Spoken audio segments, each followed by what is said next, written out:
आदरणीय सभापति जी, राष्ट्रपति जी के अभिभाषण पर धन्यवाद देने के लिए मैं भी इस चर्चा में शामिल हुआ हूं। राष्ट्रपति महोदया के भाषण में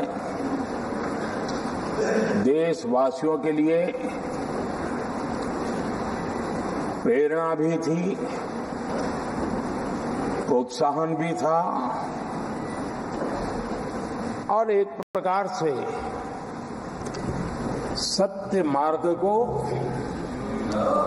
पुरस्कृत भी किया गया था। आदरणीय सभापति जी, पिछले 2-2.5 दिन में इस चर्चा में करीब 70 माननीय सांसदों ने अपने विचार रखे हैं। इस चर्चा को समृद्ध बनाने के लिए राष्ट्रपति महोदया के अभिभाषण को व्याख्यायित करने में आप सभी माननीय सांसदों ने जो योगदान दिया है, इसके लिए मैं आप सबका भी आभार व्यक्त करता हूं।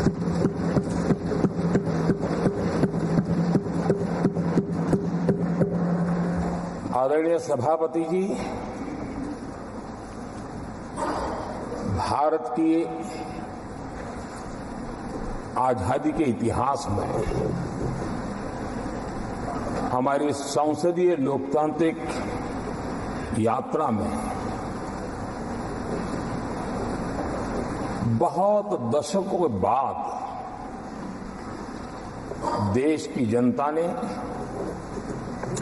एक सरकार को तीसरी बार देश की सेवा करने का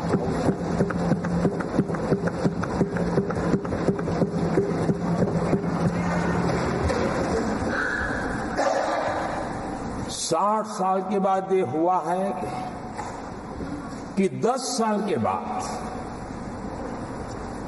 कोई एक सरकार फिर से उसकी वापसी हुई है। और मैं जानता हूं कि भारत के लोकतंत्र की 6 दशक के बाद आई हुई घटना असामान्य घटना है और कुछ लोग जानबूझ करके उससे अपना मुंह फेर करके बैठे रहे। कुछ लोगों को समझ नहीं आया और जिनको समझ आया उन्होंने हो हल्ला उस दिशा में किया कि ताकि देश की जनता की इस विवेक बुद्धि पर, देश की जनता के इस महत्वपूर्ण निर्णय पर कैसे छाया कर दी जाए, कैसे उसको ब्लैकआउट किया जाए, इसकी कोशिश हुई।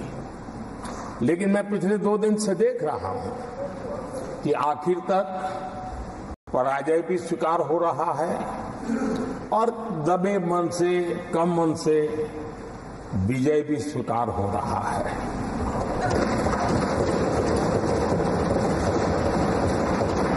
आदरणीय सभापति जी, कांग्रेस के हमारे कुछ साथियों को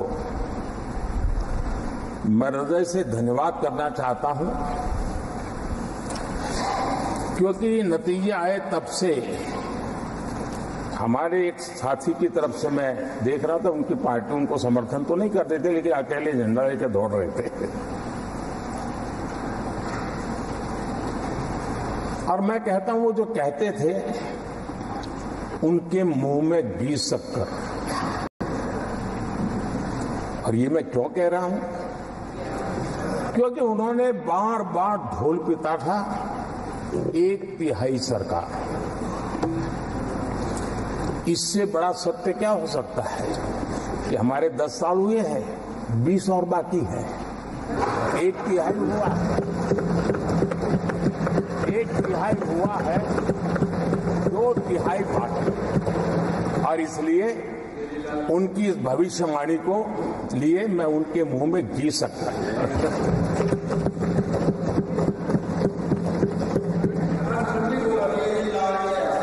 आदरणीय सभापति जी, 10 वर्षों के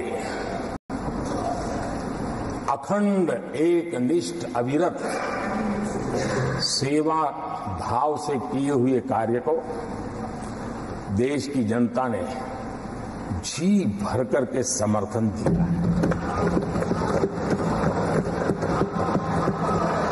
देश की जनता ने आशीर्वाद दिए हैं। आदरणीय सभापति जी, इस चुनाव में देशवासियों की विवेक बुद्धि पर गर्व होता है, क्योंकि उन्होंने प्रोपेगेंडा को परास्त कर दिया है।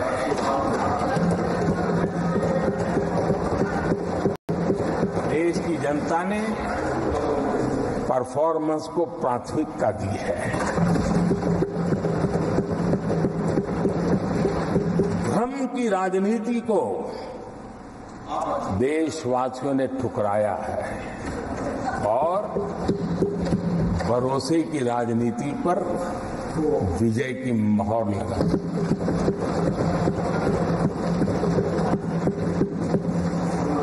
आदरणीय सभापति जी, संविधान के 75वें वर्ष में हम प्रवेश कर रहे हैं।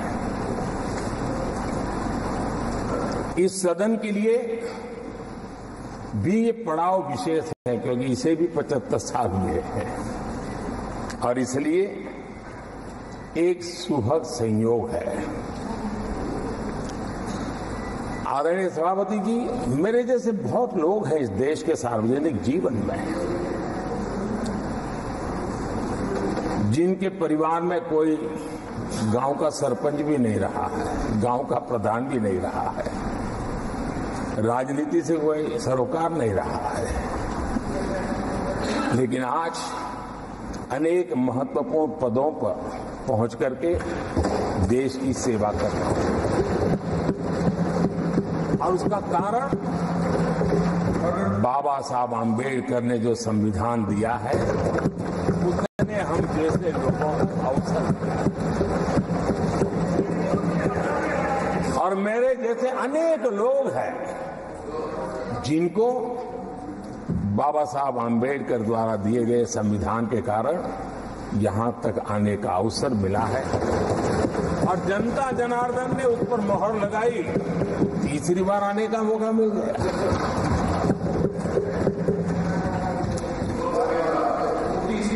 आदरणीय सभापति जी, संविधान हमारे लिए ये कोई आर्टिकल्स का कंपाइलेशन मात्र नहीं है, हमारे लिए उसका स्पिरिट भी और उसके शब्द भी बहुत मूल्यवान है।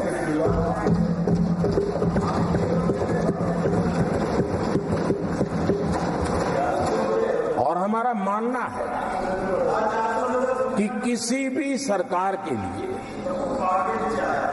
किसी भी सरकार के नीति निर्धारण में, कार्यकलापों में हमारा संविधान लाइट हाउस का काम करता है, दिशा दर्शक का काम करता है, हमारा मार्गदर्शन करता है। आदरणीय सभापति जी, मुझे याद है मैंने जब लोकसभा में हमारी सरकार की तरफ से कहा गया कि हम 26 नवंबर को संविधान दिवस के रूप में मनाएंगे, तो मैं हैरान हूं जो आज संविधान की प्रत लेकर के कूदते रहते हैं, दुनिया में लहराते रहते हैं, उन लोगों ने विरोध किया था 26 जनवरी तो है, तो संविधान दिवस क्यों लाए।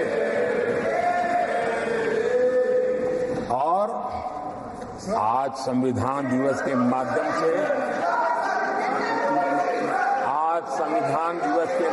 से देश के स्कूल कॉलेजों में संविधान की भावना को, संविधान की रचना में क्या भूमिका रही है, देश के गणमान्य महापुरुषों ने संविधान के निर्माण में किन कारणों से कुछ चीजों को छोड़ने का निर्णय किया, किन कारणों से कुछ चीजों का स्वीकार करने का निर्णय किया, इसके विषय में हमारे स्कूल कॉलेजेस में विस्तार से चर्चा हो, निबंध स्पर्धाएं हो, चर्चा सभाएं हो, एक व्यापक रूप से संविधान के प्रति आस्था का भाव जगे और संविधान के प्रति समझ विकसित हो। देशवासियों के लिए आने वाला पूरा कालखंड संविधान हमारी सबसे बड़ी प्रेरणा रहे, इसके लिए हम कोशिश करते रहे हैं। और अब जब 75 वर्ष में प्रवेश कर रहे हैं तो हमने इसे एक जन उत्सव के रूप में राष्ट्रव्यापी उत्सव मनाने का तय किया और इससे देश के कोने कोने में संविधान की भावना को, संविधान के पीछे जो मकसद है उसके विषय में भी देश को अवगत कराने का प्रयास है। आदरणीय सभापति जी, देश की जनता ने हमें तीसरी बार जो अवसर दिया है वो अवसर विकसित भारत, आत्मनिर्भर भारत,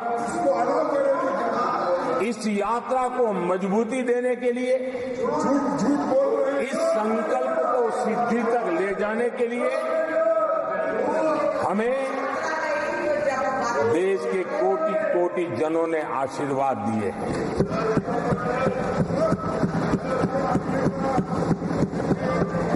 आदरणीय सभापति जी, ये चुनाव 10 वर्ष की सिद्धियों पर तो मोहर है ही, लेकिन ये चुनाव भविष्य के संकल्पों के लिए भी देश की जनता ने हमें चुना, क्योंकि देश की जनता का एकमात्र भरोसा हम पर होने के कारण आने वाले सपनों को, संकल्पों को सिद्ध करने के लिए हमें अवसर दिया। आदरणीय सभापति जी, देश भली भांति जानता है, देश ने पिछले 10 वर्षों में हमारे देश की अर्थव्यवस्था को 10 नंबर से 5 नंबर पर पहुंचाने में सफलता मिली और जैसे जैसे नंबर निकटता की सिद्धि की ओर पहुंचता है, एक की तरफ पहुंचता है, तो चुनौतियां भी बढ़ती हैं और कोरोना के कठिन कालखंड के बावजूद, संघर्ष की वैश्विक परिस्थितियों के बावजूद, तनाव के वातावरण के बावजूद भी हम हमारे देश की अर्थव्यवस्था को 10 नंबर से आज विश्व में 5 नंबर पर पहुंचाने में सफल।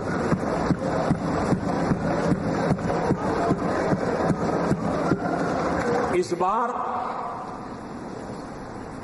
देश की जनता ने हमें रिकॉर्ड में 5 नंबर से 3 नंबर की इकोनॉमी पर पहुंचाने के लिए जनादेश दिया है और मुझे पक्का विश्वास है कि देश की जनता ने हमें जो जनादेश दिया है, हम भारत की अर्थव्यवस्था को विश्व के टॉप 3 में पहुंचा के रहेंगे।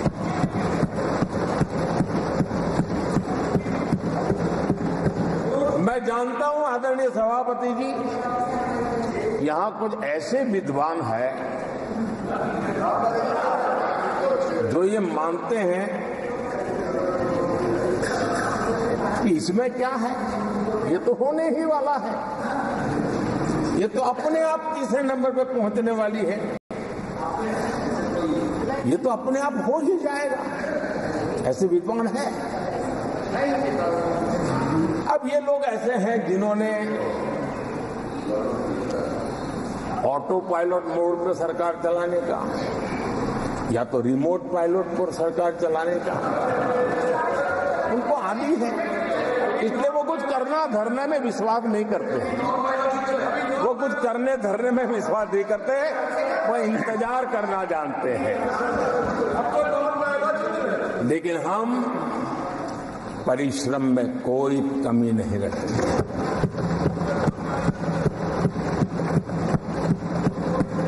आने वाले वर्षों में पिछले 10 वर्षों में हमने जो किया है उसको गति भी बढ़ाएंगे, उसका विस्तार भी बढ़ाएंगे और गहराई भी होगी, ऊंचाई भी होगी और हम इस संकल्प को पूरा करेंगे। आदरणीय सभापति जी, चुनाव के दरमियान मैं देशवासियों को कहता था कि जो 10 साल हमने काम किया है, हमारे जो सपने और संकल्प है उसके हिसाब से तो ये एपेटाइजर है, मेन कोर्स तो अभी शुरू हुआ।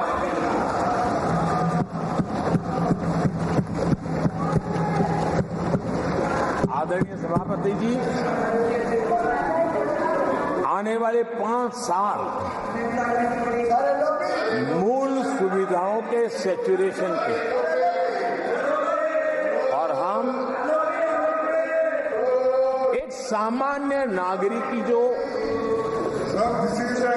रोजमर्रा की जिंदगी की आवश्यकताएं होती हैं, एक गरिमापूर्ण जीवन जीने के लिए जिन व्यवस्थाओं की, जिन सुविधाओं की, जिस प्रकार के गवर्नेंस की आवश्यकताएं होती हैं, हम इन मूलभूत सुविधाओं के सैचुरेशन का युग के रूप में उसको परिवर्तित करना चाहते हैं। आदरणीय सभापति जी, आने वाले 5 वर्ष गरीबों के खिलाफ निर्णायक लड़ाई के हैं। आने वाले 5 वर्ष गरीबी के खिलाफ, गरीबों की लड़ाई, और मैं मानता हूं गरीब जब गरीबी के खिलाफ लड़ाई के लिए एक सामर्थ्य के साथ खड़ा हो जाता है तो गरीबों की गरीबी के खिलाफ की लड़ाई सफलता को प्राप्त करती है। और इसलिए आने वाले 5 साल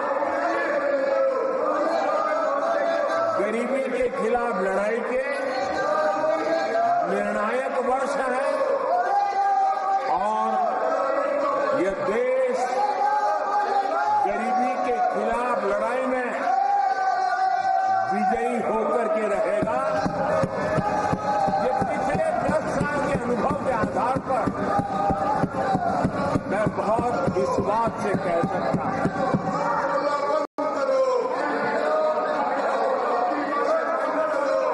आदरणीय सभापति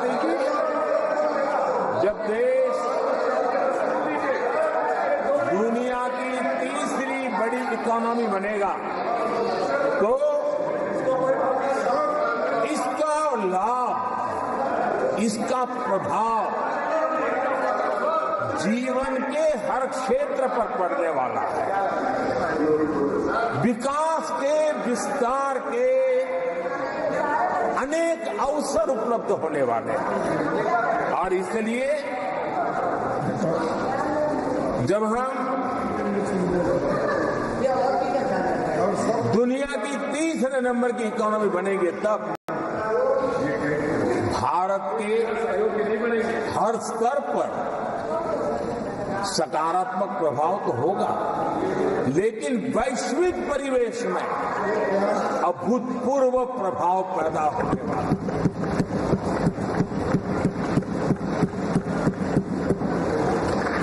आदरणीय सभापति जी, हम आने वाले कालखंड में नए स्टार्टअप का, नई कंपनियों का वैश्विक उभार देख रहे हैं और मैं देख रहा हूं कि आने वाले कालखंड में हमारे टियर 2, टियर 3 सिटीज भी ग्रोथ इंजन की भूमिका में देश में बहुत बड़ा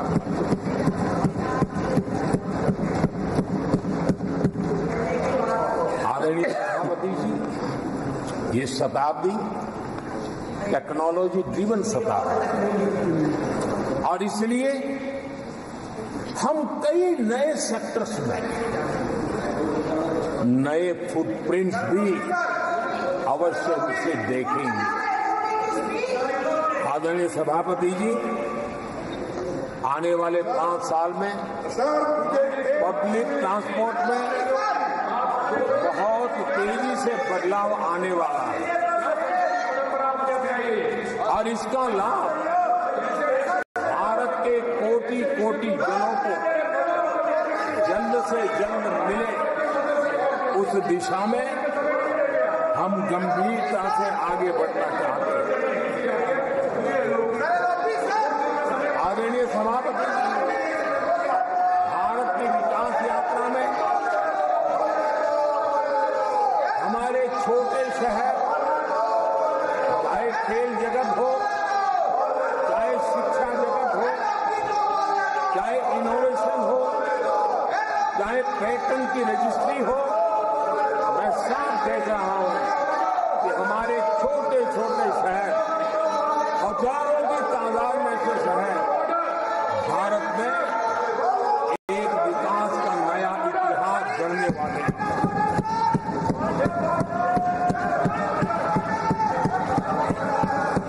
आदरणीय सभापति, मैंने पहले भी कहा है कि भारत के विकास यात्रा में 4 प्रमुख स्तंभ, उसका सशक्तिकरण, उनको अवसर, ये बहुत बड़ी ताकत देने वाले हैं। आदरणीय सभापति जी, हमारे देश के किसान, हमारे देश के गरीब, हमारे देश के युवा और हमारे देश की नारी शक्ति, आदरणीय सभापति जी, हमने हमारी विकास यात्रा में हमारा जो फोकस है उसको हमने रेखांकित किया है। आदरणीय सभापति जी, यहां भी कई साथियों ने खेती और किसानी को लेकर के हर एक ने विस्तार से अपने विचार रखे हैं और अनेक बातें सकारात्मक रूप से भी रखी है। मैं किसानों को लेकर सभी सदस्यों को और उनकी भावनाओं का आदर करता हूं। बीते 10 वक्त में हमारी खेती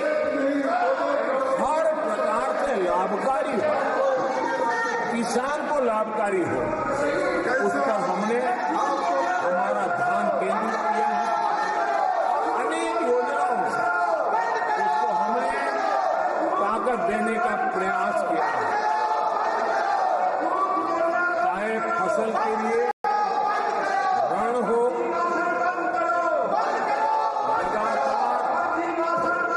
नए बीज किसानों को उपलब्ध हो, खाद की कीमत उचित हो और फसल बीमा का लाभ पहले की सारी मुसीबतें दूर कर देते किसानों को सरलता से उपलब्ध हो।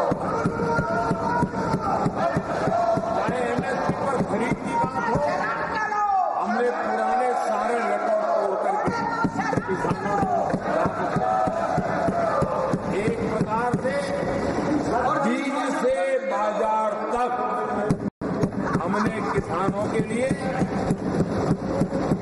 हर व्यवस्था को बहुत माइक्रो प्लानिंग के साथ मजबूती देने का भरपूर भरसक प्रयास किया है और व्यवस्था को हमने चाक चौबंद किया है। आदरणीय सभापति जी, पहले हमारे देश में छोटे किसानों को किसान क्रेडिट कार्ड लोन पाना करीब न के बराबर था, बहुत मुश्किल था। जबकि उनकी संख्या सबसे अधिक आज हमारी नीतियों के कारण, किसान क्रेडिट कार्ड के विस्तार के कारण, आदरणीय सभापति, हमने किसानी को एक व्यापक स्वरूप में देखा है और उस व्यापक स्वरूप में हमने किसान क्रेडिट कार्ड पशुपालकों और मछुआरों को किसान क्रेडिट कार्ड का हमने लाभ मुहैया कराया है।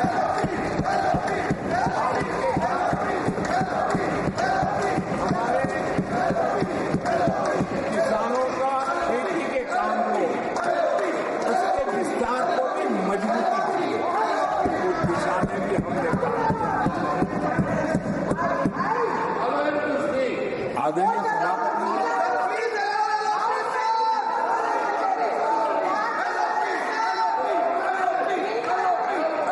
कांग्रेस के कार्यकाल में 10 साल में एक बार किसानों की कर्ज माफी की बहुत डोल पीटे गए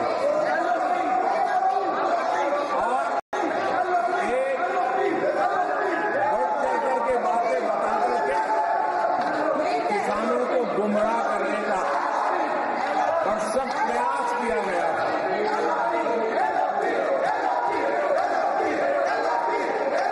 और 60,000 करोड़ की कर्ज माफी, उसका इतना हल्ला मचाया था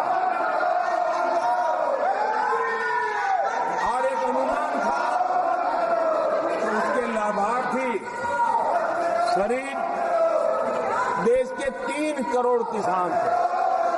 सामान्य गरीब छोटे किसान का तो उसमें नामो निशान नहीं था। जिसको सबसे जरूरत थी, इसकी उनकी योजना में कोई परवाह नहीं थी और उन तक कोई लाभ पहुंच भी नहीं पाया था। लेकिन आदरणीय सभापति जी, जब किसान कल्याण हमारी सरकार के हृदय में, केंद्र में हो, तो नीतियां कैसी बनती है, कल्याण कैसे होता है, लाभ कैसे पहुंचता है, उसका मैं इस सदन को उदाहरण देना चाहता हूं। आदरणीय सभापति जी, हमने प्रधानमंत्री किसान सम्मान योजना चलाई और पीएम किसान सम्मान योजना का लाभ। This conduct is not appropriate. 10 crore किसानों को हुआ अनपार्लियामेंट्री प्रैक्टिस। और सिर्फ 6 साल में हमने please take your seat. 3 lakh crore रुपए टू टेक देयर सीट हम किसानों को दे चुके हैं। Unbecoming of your conduct. आदरणीय सभापति जी, बिकमिंग ऑफ योर कॉन्डक्ट।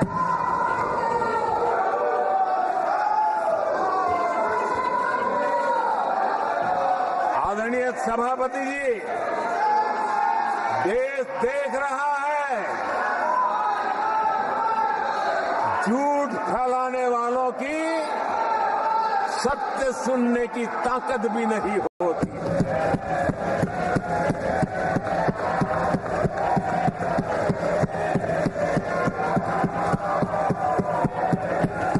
जिनका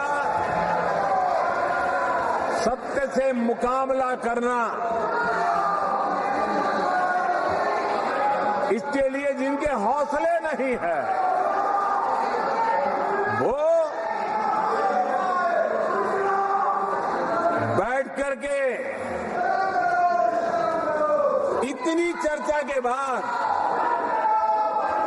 उन्होंने उठाए हुए सवालों के जवाब भी सुनने की हिम्मत नहीं है।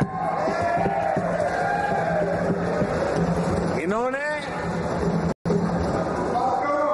ये अपर हाउस को अपमानित कर रहे हैं। इस अपर हाउस की महान परंपरा को अपमानित कर रहे हैं। आदरणीय सभापति जी, देश की जनता ने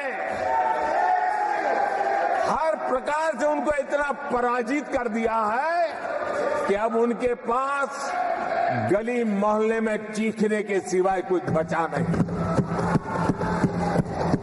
नारेबाजी, हो हल्ला और मैदान छोड़ के भाग जाना, यही उनके नसीब में लिखा हुआ है।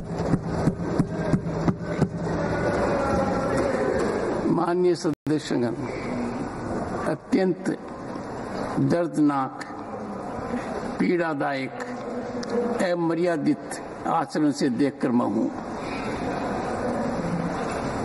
शासन तीसरे निरंतर लगातार काल में है। 6 दशक के बाद मैंने चर्चा की और मैंने अनुरोध किया कि प्रतिपक्ष के नेता को बिना बेरोक टोक बोलने का सुअवसर दिया। आज वो सदन छोड़कर नहीं गए हैं, मर्यादा छोड़कर गए हैं। आज उन्होंने मुझे पीठ नहीं दिखाई है, भारत के संविधान को पीठ दिखाई है।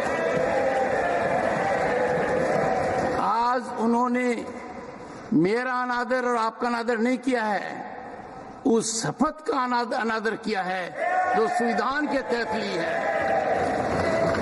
भारत के संविधान की इससे बड़ी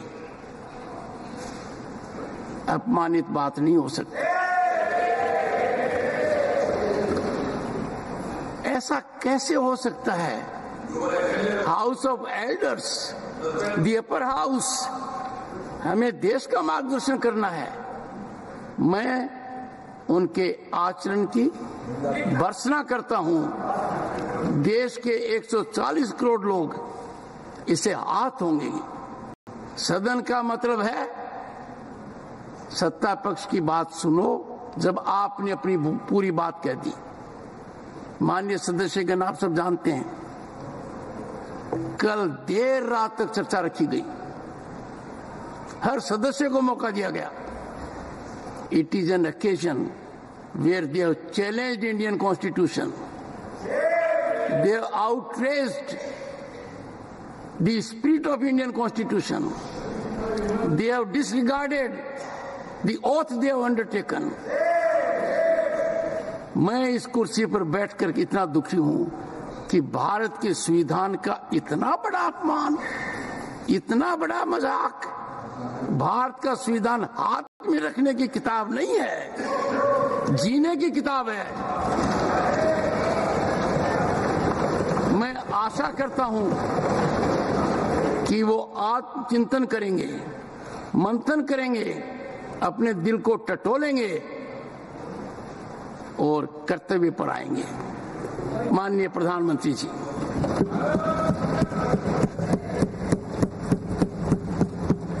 आदरणीय सभापति जी, आपकी वेदना मैं समझ सकता हूं। 140 करोड़ देशवासियों ने जो निर्णय दिया है, जो जनादेश दिया है, इसे ये पचा नहीं पा रहे हैं और कल उनकी सारी हरकतें फेल हो गई, तो आज उनका वो लड़ाई लड़ने का भी हौसला नहीं था और इसलिए वो मैदान छोड़ करके भाग गए हैं। आदरणीय सभापति जी, मैं तो कर्तव्य से बंधा हुआ हूं और न ही मैं यहां कोई डिबेट पे स्कोर करने के लिए आया हूं। मैं तो देश का सेवक हूं, देशवासियों को मेरा हिसाब देना है। देश की जनता को मेरे पल पल का हिसाब देना, मैं उसे अपना कर्तव्य मानता हूं।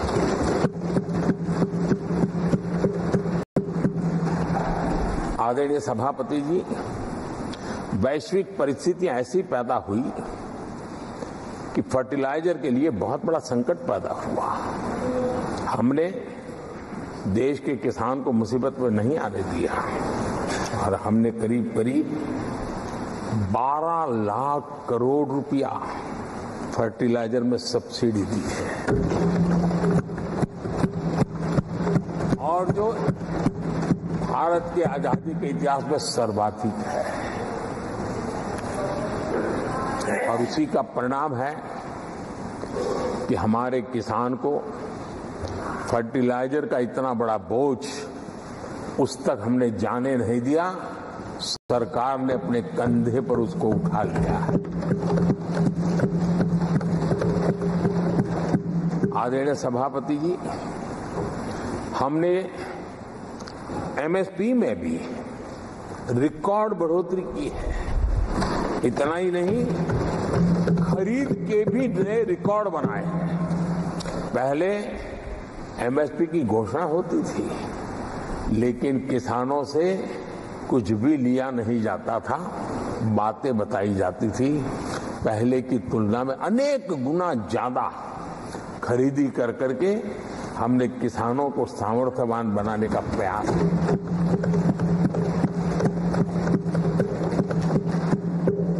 आदरणीय सभापति जी, 10 वर्षों में हमने कांग्रेस सरकार की तुलना में धान और गेहूं किसानों तक 2.5 गुना अधिक पैसा पहुंचाया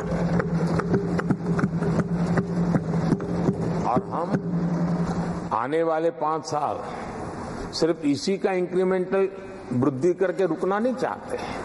हम नए नए क्षेत्रों को, उन कठिनाइयों का अध्ययन करके उसकी मुक्ति के लिए प्रयास कर रहे हैं और इसलिए आदरणीय सभापति जी, अन्न भंडारण का विश्व का सबसे बड़ा अभियान हमने हाथ लिया है और लाखों की तादाद में विकेंद्रित व्यवस्था के तहत अन्न भंडारणों की रचना करने की दिशा में काम चल पड़ा है।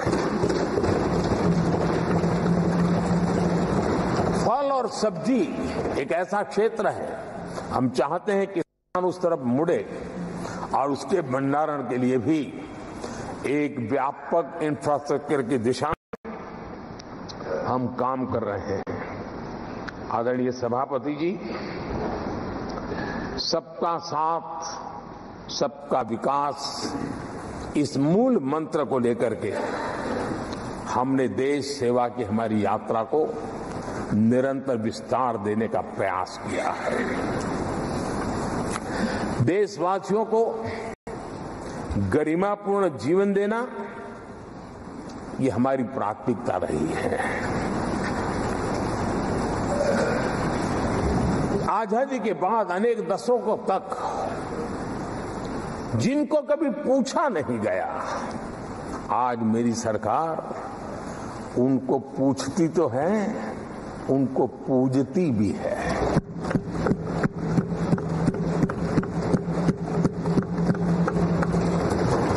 हमारे दिव्यांग भाई बहनों के साथ हमने मिशन मोड में उनकी कठिनाइयों को समझ करके माइक्रो लेवल पर उसको एड्रेस करने का प्रयास किया है और व्यवस्थाएं विकसित करने का प्रयास किया है ताकि वे गरिमापूर्ण जीवन जी सकें और कम से कम किसी का सहारा उनको लेना पड़े, इस दिशा में हमने काम किया है।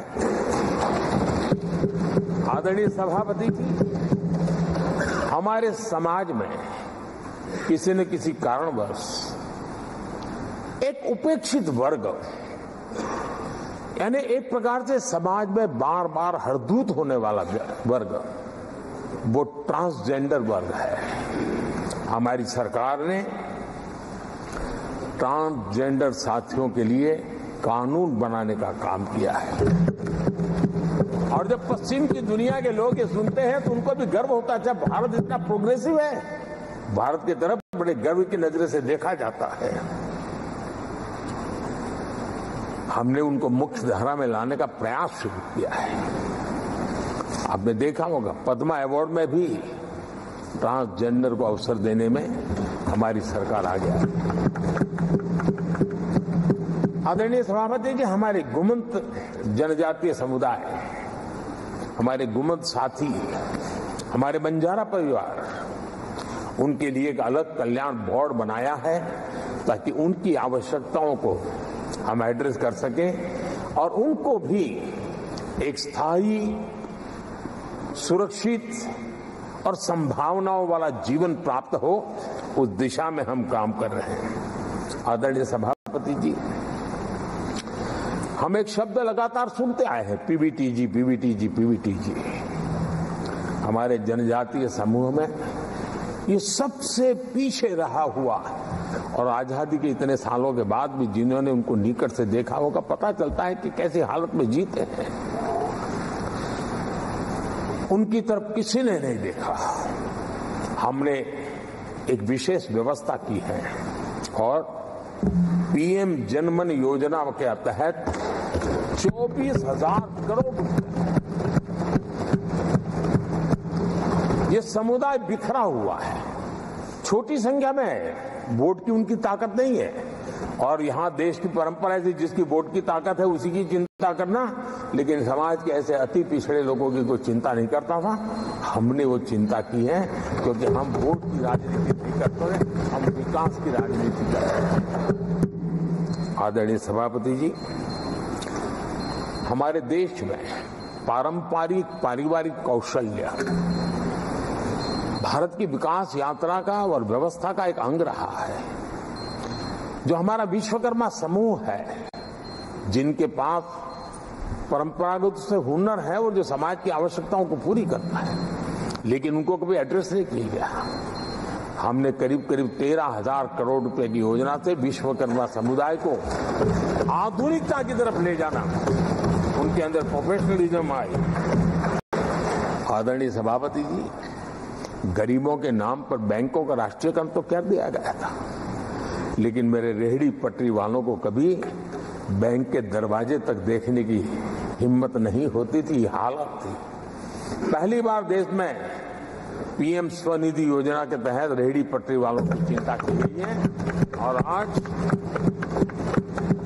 वो ब्याज के कुचक्र से बाहर आकर के अपने परिश्रम से और ईमानदारी से जो रेहड़ी पटरी वालों को बैंकों से लोन मिले हैं, वे लगातार बैंक वाले भी खुश हैं, लेने वाले भी खुश हैं। और जो कल फुटपाथ पर रेहड़ी बैठता था, आज एक छोटी दुकान दिशा में बनाने के लिए आगे बढ़ रहा है। जो पहले खुद मजदूरी करता था, आज एक आध दो को रोजगार देने की दिशा में काम कर रहा है। और यही कारण है कि गरीब हो, दलित हो, पिछड़े हो, आदिवासी हो, महिला हो, उन्होंने हमारा भारी समर्थन किया है। आदरणीय सभापति जी, हम विमेन लेड डेवलपमेंट की बात करते हैं। दुनिया के प्रगतिशील देशों के लिए भी विमेन डेवलपमेंट तो बहुत स्वाभाविक स्वीकार करते हैं, लेकिन विमेन लेड डेवलपमेंट की बात करते हैं तो उनके भी उत्साह में थोड़ी कमी नजर आती है। ऐसे समय भारत ने नारा नहीं, निष्ठा के साथ विमेन लेड डेवलपमेंट की ओर कदम बढ़ाए और महिला सशक्तिकरण का लाभ आज दिख रहा है, हर क्षेत्र में दिख रहा है और भारत की विकास यात्रा में वो कंट्रीब्यूट कर रहा है।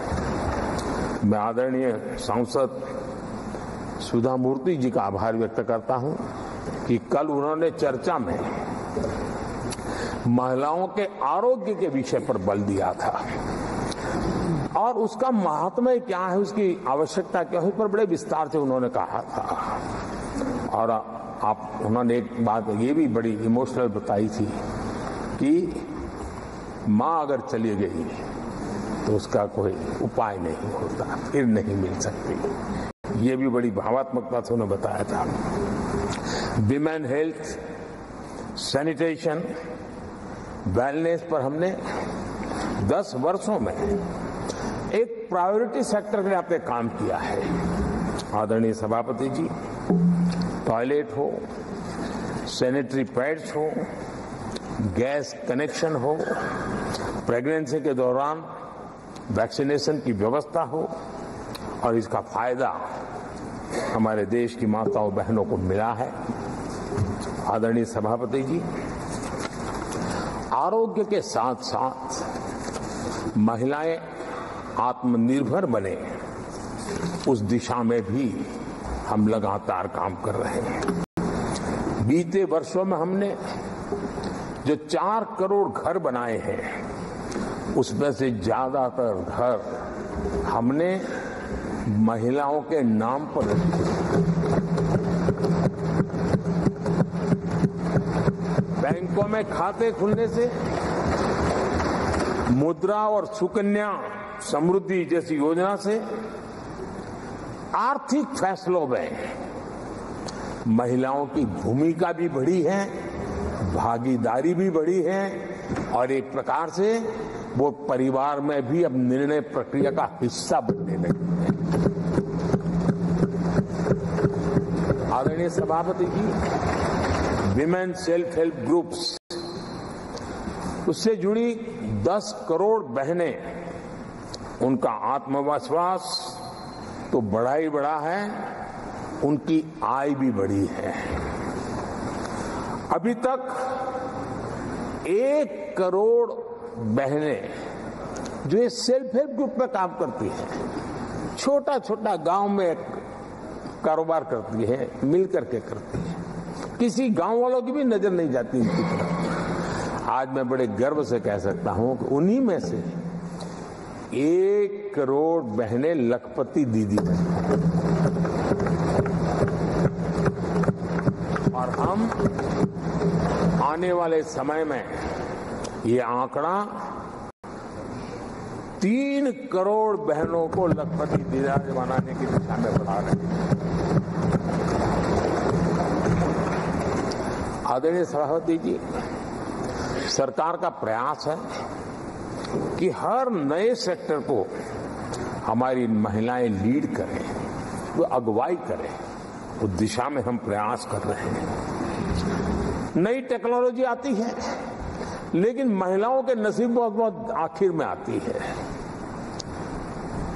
हमारी कोशिश है कि नई टेक्नोलॉजी का पहला अवसर हमारी महिलाओं के हाथ लगे और वे इसको और इसी के तहत नमो ड्रोन दीदी ये अभियान बहुत सफलतापूर्वक आगे बढ़ा है और आज गांव में किसानों को मदद करने का टेक्नोलॉजी के माध्यम से काम गांव की हमारी महिलाएं कर रही। और मैं जब उनसे बात कर रहा तो मुझे कह रही है, अरे साहब हम लोग कभी साइकिल भी नहीं चलाना जानते थे, आपने हमें पायलट बना दिया है और पूरा गांव हमें पायलट दीदी के नाम से जानने लगा। और इस गरिमापूर्ण बात उनके जीवन में आगे बढ़ने के लिए बहुत बड़ी ताकत बन जाता है, एक बहुत बड़ा ड्राइविंग फोर्स बन जाता है। आदरणीय सभापति जी, देश का दुर्भाग्य है कि ऐसे संवेदनशील मामलों में भी राजनीति जब होती है तब देशवासियों को, विशेषकर महिलाओं को अकल्प पीड़ा होती है। ये जो महिलाओं के साथ होते अत्याचार में विपक्ष का जो सिलेक्टिव रवैया है, ये सिलेक्टिव रवैया बहुत ही चिंताजनक है। आदरणीय सभापति जी, मैं आपके माध्यम से देश को बताना चाहता हूं, मैं किसी राज्य के खिलाफ नहीं बोल रहा हूं, न ही मैं कोई राजनीतिक स्कोर करने के लिए बोल रहा हूं, लेकिन कुछ समय पहले मैंने बंगाल से आई कुछ तस्वीरों को सोशल मीडिया पे वीडियो देखा। एक महिला को वहां सरेआम सड़क पर पीटा जा,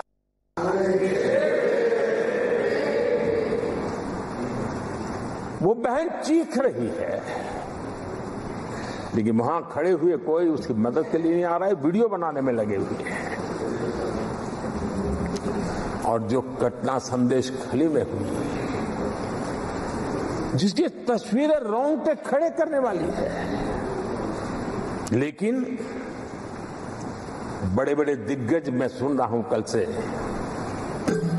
इसके लिए पीड़ा उनके शब्दों में भी नहीं झलक रही है।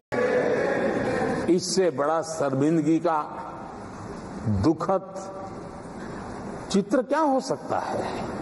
और जो अपने आप को बहुत बड़े प्रगतिशील नारी नेता मानते हैं, वो भी मुंह पे ताले लगा करके बैठ गए, क्योंकि संबंध उनके राजनीतिक जीवन से जुड़े किसी दल से है या उस राज्य से है, और इसलिए आप महिलाओं पर हो रही पीड़ा को चुपचाप हो जाए।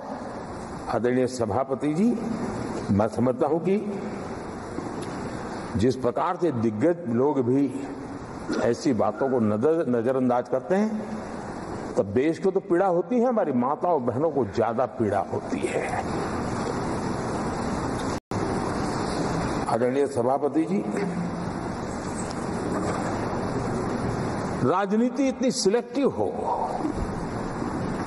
और जहां उनकी राजनीति को अनुकूल नहीं होता है तो इनको साफ सूंघ जाता है, ये बहुत चिंता का विषय है। आदरणीय सभापति जी, भारत की जनता ने तीसरी बार पूर्ण बहुमत की स्थिर सरकार चुनकर देश में तो स्थिरता और निरंतरता को तो आदेश दिया ही है, लेकिन इस चुनाव के नतीजों ने विश्व को आश्वस्त किया है। आदरणीय सभापति जी,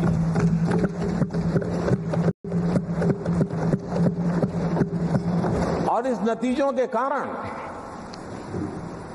भारत विश्व भर के निवेशकों के लिए एक बहुत बड़ा आकर्षण का केंद्र बनकर के उभर रहा है। इफ्स और बट्स का समय पूरा हो चुका है और भारत में विदेश का निवेश भारत के नौजवानों के लिए रोजगार के नए अवसर लेके आता है, भारत के युवाओं की टैलेंट को विश्व के मंच पर ले जाने का एक अवसर बन जाता है। आदरणीय सभापति ji, honourable prime minister, honorable members, the reply to the discussion on the motion of thanks on the President's address is underway. If the House agrees, the lunch hour may be dispensed with to conclude the discussion. Do I have the leave of the House to dispense with the lunch hour today? Honorable Prime Minister, आपने मुझे भी एक मौका दिया है जो मेरे से पहले एक चेयरमैन को ही मिला है,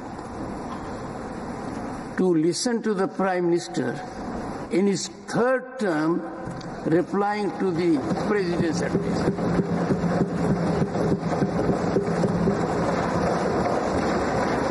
और आपसे इंस्पिरेशन लेकर आप देखिए, टेबल के ऊपर हमने पुरुषों का 1/3 रिजर्वेशन कर दिया है। Honourable prime minister. आदरणीय सभापति जी, वैश्विक अर्थव्यवस्थाओं में संतुलन जो चाहते हैं, उनका भारत का ये विजय उनके लिए एक बहुत बड़ी नई आशा लेकर के आया है। आज विश्व पारदर्शिता पर भरोसा करती है और भारत उसके लिए एक बहुत ही श्रेष्ठ भूमि के रूप में उभर रहा है। आदरणीय सभापति जी, इस चुनाव नतीजों से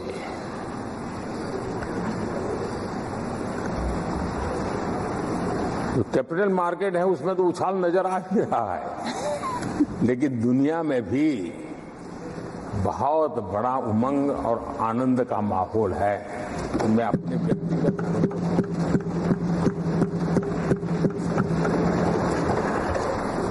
लेकिन इस बीच हमारे कांग्रेस के लोग भी खुशी में मगन हैं।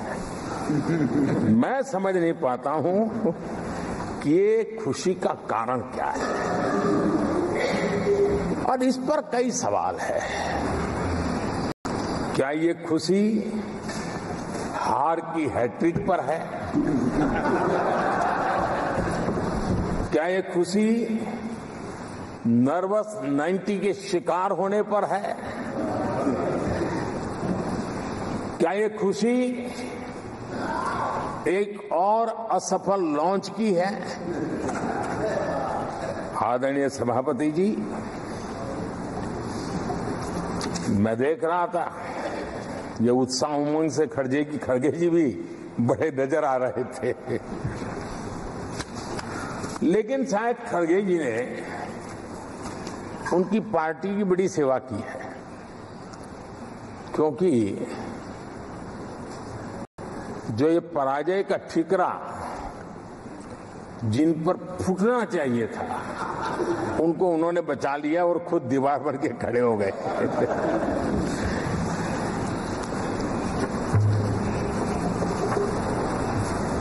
और कांग्रेस का रवैया ऐसा रहा है कि जब जब ऐसी परिस्थिति आती है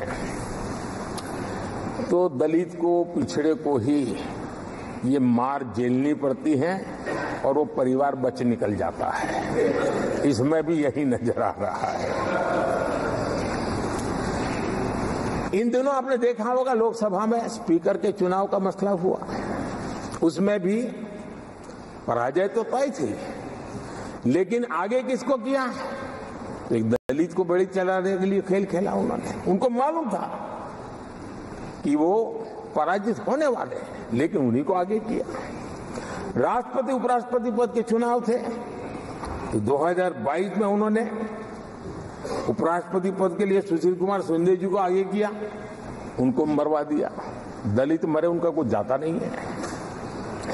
2017 में हार तय थी तो उन्होंने मीरा कुमार को लगा दिया, पराजय हुआ, उनको पराजय झेलना पड़ा। कांग्रेस की एससी, एसटी, ओबीसी ये विरोधी मानसिकता है, जिसके कारण ये पूर्व राष्ट्रपति श्री रामनाथ कोविंद जी का अपमान करते रहे। इसी मानसिकता के कारण देश की पहली आदिवासी महिला राष्ट्रपति को भी उन्होंने अपमानित करना, विरोध करने में कोई कमी नहीं रही और ऐसे शब्दों का प्रयोग किया जो कोई नहीं कर सकता है। आदरणीय सभापति जी, ये संसद, ये उच्च सदन सार्थक वाद, विवाद, संवाद और इस मनोमंथन में से अमृत निकाल करके देशवासियों देने के लिए है। ये देश का सबसे बड़ा मंच माना जाएगा, लेकिन जब मैंने कई वरिष्ठ नेताओं की बातें सुनी पिछले 2 दिन में, सिर्फ मुझे ही नहीं पूरे देश को निराशा हुई है। यहां कहा गया कि ये देश के इतिहास का पहला चुनाव था जिसका मुद्दा संविधान की रक्षा था। मैं जरा उन्हें याद कराना चाहता हूं, क्या अब भी ये फेक नैरेटिव चलाते रहोगे क्या? क्या आप भूल गए 1977 का चुनाव? अखबार बंद थे, रेडियो बंद थे, बोलना भी बंद था और एक ही मुद्दे पर देशवासियों ने वोट किया था, लोकतंत्र की पुनर्स्थापना के लिए वोट किया था। संविधान की रक्षा के लिए पूरे विश्व में इससे पीड़ाकुलित चुनाव नहीं हुआ है और भारत के लोगों की रगों में लोकतंत्र किस प्रकार से जीवित है वो 1977 के चुनाव ने दिखा दिया। लेकिन आप गुमराह कर रहे हो देश को। मैं मानता हूं कि संविधान की रक्षा का वो सबसे बड़ा चुनाव था और उस समय देश की विवेक बुद्धि ने संविधान की रक्षा के लिए उस समय सत्ता पर बैठे हुए लोगों को उखाड़ करके फेंक दिया था। और इस बार अगर संविधान की रक्षा का चुनाव था तो देशवासियों ने संविधान की रक्षा के लिए हमें योग्य पाया है। संविधान की रक्षा के लिए देशवासियों को हम पर भरोसा है कि हाँ, अगर संविधान की रक्षा कोई कर सकता है तो यही लोग कर सकते हैं और देशवासियों ने हमें जनादेश दिया है। आदरणीय सभापति जी,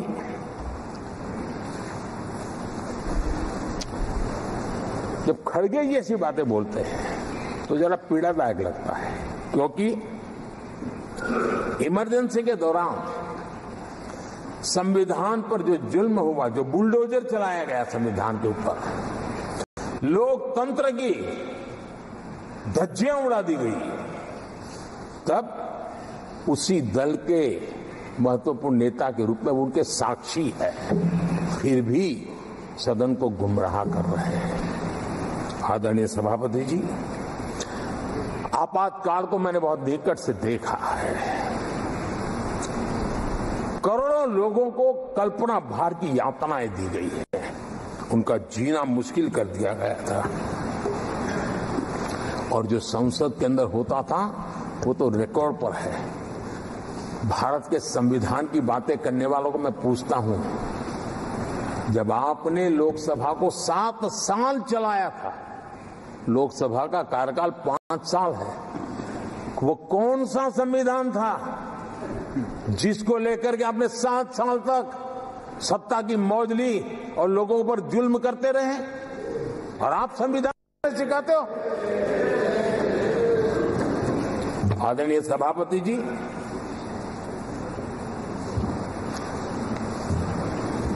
दर्जनों आर्टिकल्स पर, यानी संविधान की आत्मा को छिन्न विच्छिन्न करने का पाप इन्हीं लोगों ने उस कालखंड में किया था। 38वां, 39वां और 42वां संविधान संशोधन, और उस संशोधन में यानी मिनी कॉन्स्टिट्यूशन के रूप में कहा जाता था। ये सब क्या था? आपके मुंह में संविधान की रक्षा शब्द शोभा नहीं देता है। ये पाप कर करके आप बैठे हुए लोग हो। इमरजेंसी में पिछली सरकार में 10 साल ये कैबिनेट में थे खड़गे जी, क्या हुआ था? प्रधानमंत्री संवैधानिक पद है, प्रधानमंत्री के पद के ऊपर एनएसी बैठ जाना, ये कौन से संविधान में से लाए थे व्यवस्था? किस संविधान में से बनाया था आप लोगों ने? आपने देश के प्रधानमंत्री पद की गरिमा को चकनाचूर कर दिया था और रिमोट पायलट बनकर के आप उसके माथे पर बैठ गए थे। कौन सा संविधान आपको अनुमति देता है? आदरणीय सभापति जी, जरा ये बताएं हमको, वो कौन सा संविधान है जो एक सांसद को कैबिनेट के निर्णय को सार्वजनिक रूप से फाड़ देने का हक दे देता है? वो कौन सा संविधान था? किस हैसियत से फाड़ा गया था? आदरणीय सभापति जी, हमारे देश में लिखित रूप में प्रोटोकॉल की व्यवस्था है।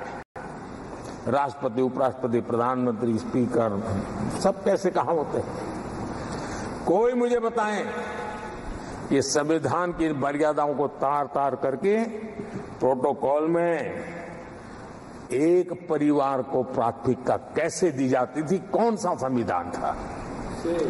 संवैधानिक पदों पर बैठे हुए लोगों बाद में, एक परिवार के लोग पहले। कौन सा संविधान की मर्यादा रखी थी आपने? और आज संविधान की बातें करते हैं, संविधान लहराते हैं, जय संविधान कहते हैं। अरे आप लोग तो India is Indira, Indira is India के नारे लगा करके जिए हो। आपको संविधान की कोई आदर भाव कभी व्यक्त कर नहीं पाए हो। आदरणीय सभापति जी, मैं बहुत गंभीरता से कह रहा हूं कि देश में कांग्रेस संविधान की सबसे बड़ी विरोधी है। उसके जहन में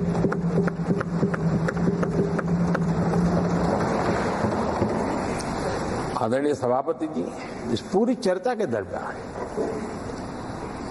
उनको 200-500 साल की बातें करने का तो हक है, लेकिन इमरजेंसी की बात निकले तो वो तो बहुत पुराना हो गया।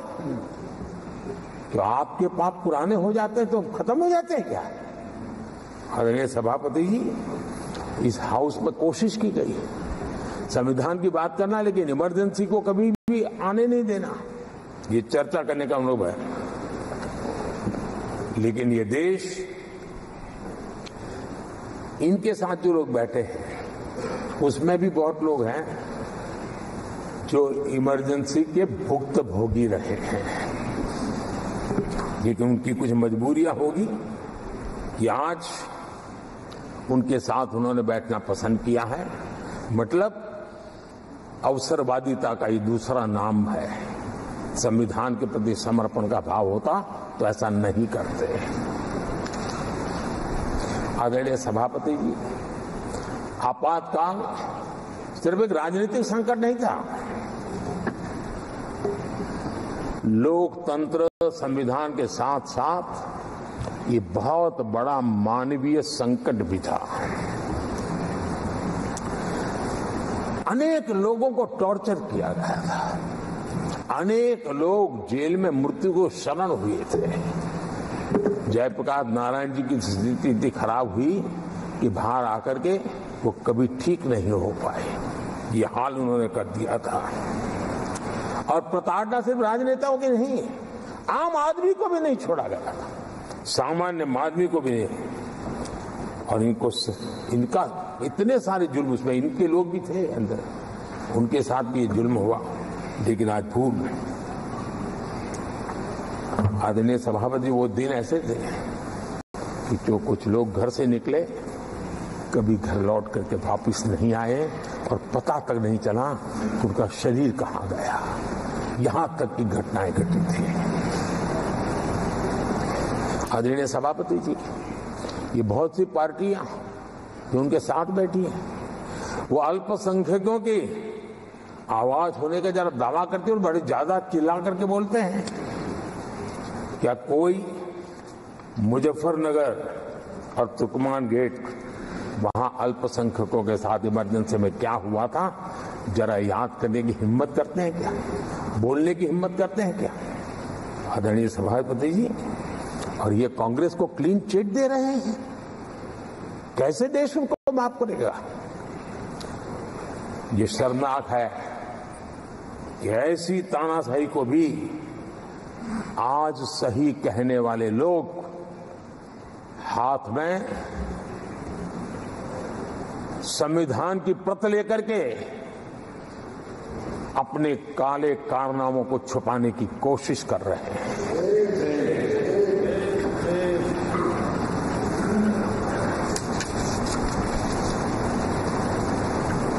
आदरणीय सभापति जी, उस समय कई अलग छोटे छोटे राजनीतिक दल थे, ये इमरजेंसी के खिलाफ लड़ाई के मैदान में उतरे थे और धीरे धीरे उन्होंने अपनी जमीन बनाई थी। आज वो कांग्रेस का सहयोग कर रहे हैं और मैंने कल लोकसभा में कहा था, अब कांग्रेस का परजीवी युग शुरू हुआ है। ये परजीवी कांग्रेस है। जहां वो खुद अकेले लड़े वहां उनका स्ट्राइक रेट शर्मजनक है और जहां किसी के सहारे, किसी के कंधे पर बैठने का मौका मिला वहीं पर से बच करके आए हैं। देश की जनता ने आज भी उनको स्वीकार नहीं किया है, वो किसी की आड़ में आए हैं। ये कांग्रेस परजीवी है, किसी और के कारण सहयोगी दलों के वोट खा करके वो जरा फली फूली है ऐसा दिखता है। और कांग्रेस का परजीवी होने का कारण उनके अपने कारनामों से है।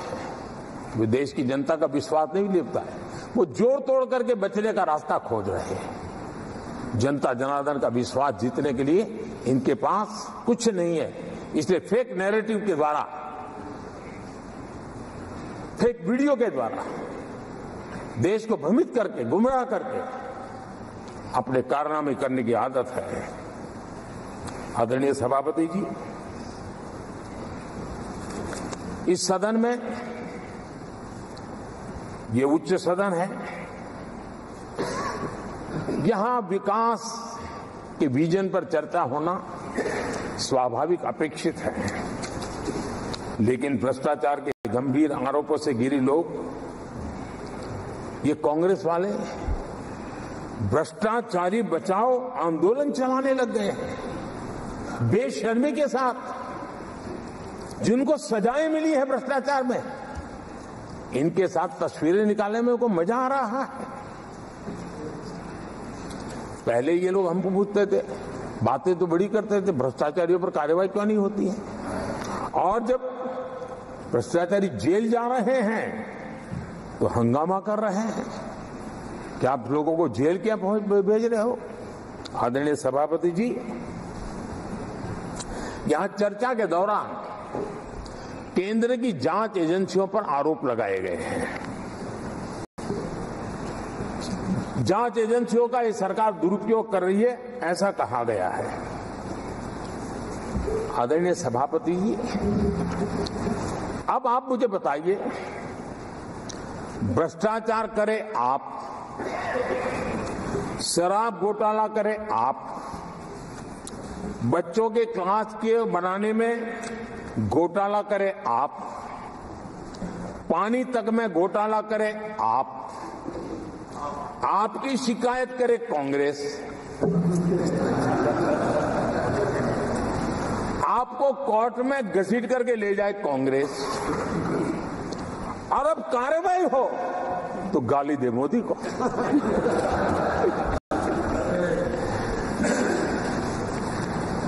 और अब आपस में जरा साथी बन गए हैं लोग।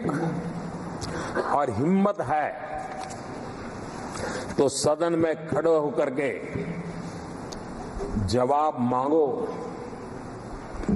कांग्रेस पार्टी से मैं आप वालों से कहता हूं, कांग्रेस भी बताएं कि आपने प्रेस कॉन्फ्रेंस करके आपके घोटालों के इतने सारे सबूत देश के सामने रखे थे। कांग्रेस ने प्रेस कॉन्फ्रेंस की थी, इन्हीं लोगों के खिलाफ की थी। अब ये बताएं कि ये जो उन्होंने सबूत प्रेस कॉन्फ्रेंस करके सारी फाइलें बताई थी, क्या वो सबूत सच्चे थे या झूठे थे?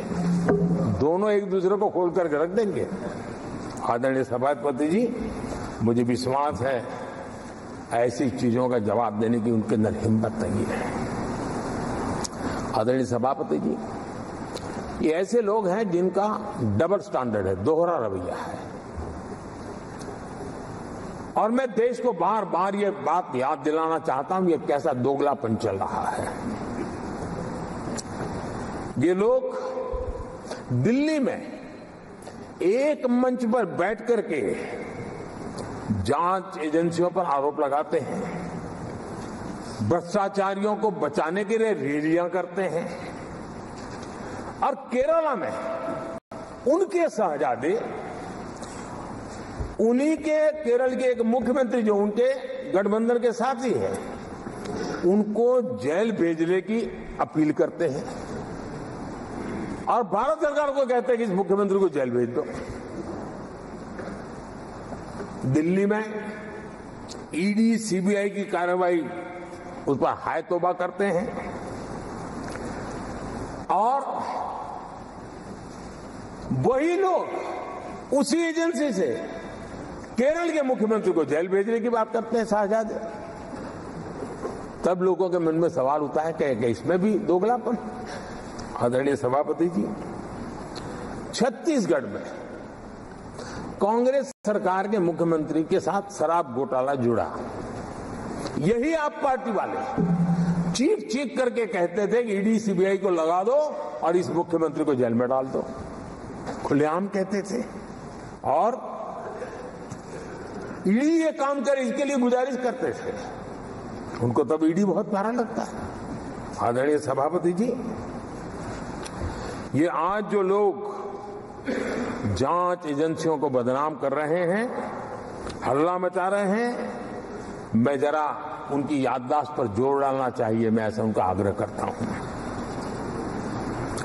जांच एजेंसियों का पहले दुरुपयोग कैसे होता था, कौन करता था, मैं जरा बताना चाहता हूं। मैं कुछ बयान आपके सामने रखता हूं। ये पहला बयान है 2013 का। बयान क्या है? कांग्रेस से लड़ना आसान नहीं है, जेल में डाल देगी, सीबीआई पीछे लगा देगी। कांग्रेस सीबीआई व इनकम टैक्स का भय दिखा करके समर्थन लेती है। ये स्टेटमेंट किसका है? ये बयान है स्वर्गीय मुलायम सिंह जी का। कांग्रेस एजेंसियों का कैसा दुरुपयोग करता है, ये मुलायम सिंह जी ने कहा था। और यहां इस सदन के माननीय सदस्य रामगोपाल जी को मैं जरा पूछना चाहता हूं कि रामगोपाल जी, क्या नेताजी कभी झूठ बोलते थे क्या? नेताजी तो सच बोलते थे। आदरणीय सभापति जी, मैं रामगोपाल जी को भी कहा जरा भतीजे को भी बताएं, क्योंकि उनको भी याद दिलाया कि राजनीति में कदम रखते ही भतीजे पर सीबीआई का फंदा लगाने वाले कौन थे, जरा याद दिला दें उनको, पता चलेगा। आदरणीय सभापति जी, मैं एक और बयान पढ़ता हूं, ये भी साल 2013 का है। The Congress had used the CBI to strike political bargains with many parties. और कौन कहते हैं? उनके कॉमरेड श्रीमान प्रकाश कराज जी ने ये कहा हुआ है, 2013 में कहा। एजेंसियों का कौन दुरुपयोग करता था? एक और महत्वपूर्ण स्टेटमेंट में पढ़ता हूं और मैं याद दिलाना चाहता हूं स्टेटमेंट क्या है कि सीबीआई पिंजरे में बंद तोता है जो मालिक की आवाज में बोलता है। ये किसी राजनीतिक व्यक्ति का बयान नहीं है, ये हमारे देश की सुप्रीम कोर्ट ने यूपीए सरकार के समय कहा हुआ बयान है। एजेंसियों का दुरुपयोग कौन करता था, इसके जीते जागते सबूत आज मौजूद हैं। आदरणीय सभापति जी, भ्रष्टाचार के विरुद्ध लड़ाई ये मेरे लिए चुनाव हार जीत का तराजू नहीं है। मैं चुनाव हार जीत के लिए, भ्रष्टाचार के लिए लड़ाई नहीं लड़ रहा हूं। ये मेरा मिशन है, ये मेरा कन्विक्शन है और मैं मानता हूं कि भ्रष्टाचार एक ऐसी दिमक है जिसने देश को खोखला कर दिया है। इस देश को भ्रष्टाचार से मुक्ति दिलाने के लिए भ्रष्टाचार के प्रति सामान्य मानव के मन में नफरत पैदा करने के लिए मैं जी जान से जुटा हुआ हूं और मैं इस पवित्र कार्य मानता हूं। 2014 में जब हमारी सरकार बनी तो हमने दो बड़ी बातें कही थी। एक, हमने कहा था मेरी सरकार गरीबों को समर्पित है, और दूसरा, भ्रष्टाचार पर, काले धन पर कड़ा प्रहार मेरी सरकार करेगी। ये मैंने 2014 में सार्वजनिक रूप से कहा था।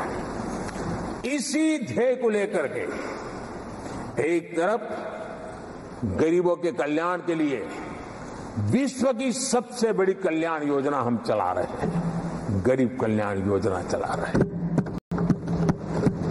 दूसरी तरफ भ्रष्टाचार के विरुद्ध नए कानून, नई व्यवस्थाएं, नए तंत्र हम विकसित कर रहे हैं।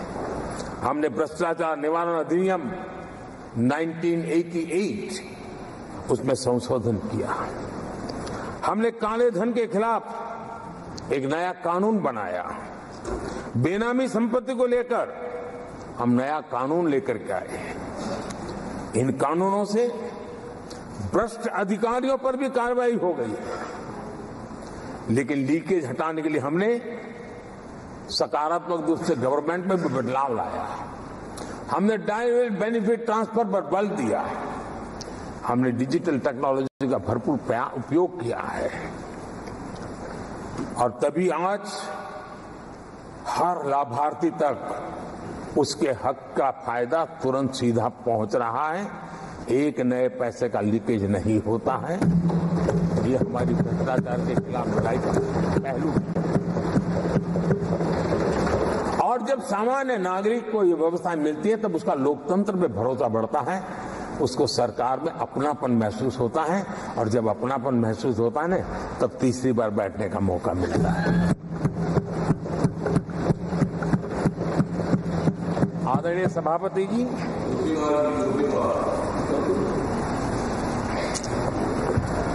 मैं निसंकोच रूप से कहना चाहता हूं, लाग लपेट नहीं रखता हूं, और मैं देशवासियों को भी कहना चाहता हूं कि मैंने एजेंसियों को भ्रष्टाचार और भ्रष्टाचारियों पर कड़ों से कठोर कार्रवाई करने के लिए खुली छूट दे के रखी है।